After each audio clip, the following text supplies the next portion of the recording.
కానీ ఈ పందింటి రాజశేఖర్కి పర్మిషన్ ఇచ్చింది సౌభాగ్యమ్మ, నరేడి రాజశేఖర రెడ్డి. పైగా మూలు వెంకటకృష్ణారెడ్డి పిఏకి చెప్పి నా దగ్గర డబ్బులు లేవంటే అతను పిఏకి కృష్ణారెడ్డికి ఫోన్ చేసి 5,000 10,000 అతను డీజిల్ ఖర్చుకి ఇవ్వమని సౌభాగ్యమ్మ గారే చెప్పారు. అతను మూలింటి వెంకటకృష్ణారెడ్డి ఇంటికి వచ్చి డబ్బులు ఇప్పించుకొని పోయాడు.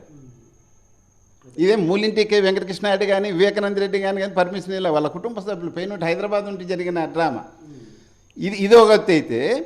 తర్వాత మూలింటి వెంకటకృష్ణారెడ్డి పిఏని హైదరాబాద్కి పిలిచి గొడవైనప్పుడు ఆమె మేము చెప్పినట్లు రామ్ సింగ్ స్టేట్మెంట్, అంటే ఏం స్టేట్మెంటు, అవినాష్ రెడ్డి మీద, దేవిరెడ్డి శివశంకర్ రెడ్డి మీద, వైఎస్ భాస్కర్ రెడ్డి వాళ్ళంతా వచ్చి క్లీన్ చేయించారని చెప్పమంటుంది ఆమె.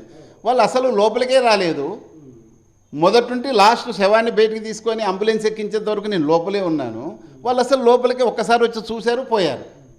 అవినాష్ రెడ్డి కానీ దేవిరెడ్డి శివశంకర్ రెడ్డి కానీ వాళ్ళ మీద నేను అబద్ధం ఎందుకు చెప్తానని గొడవ ఉన్నప్పుడు ఈయన గట్టిగా హీటెడ్ ఆర్గ్యుమెంట్ జరిగినప్పుడు ఈయన వచ్చాడు. ఎవడు నరేడి రాజశేఖరుడు కూడా అక్కడే ఉన్నాడు. వాళ్ళ కొత్త ఆఫీసులో జరిగింది ఇది.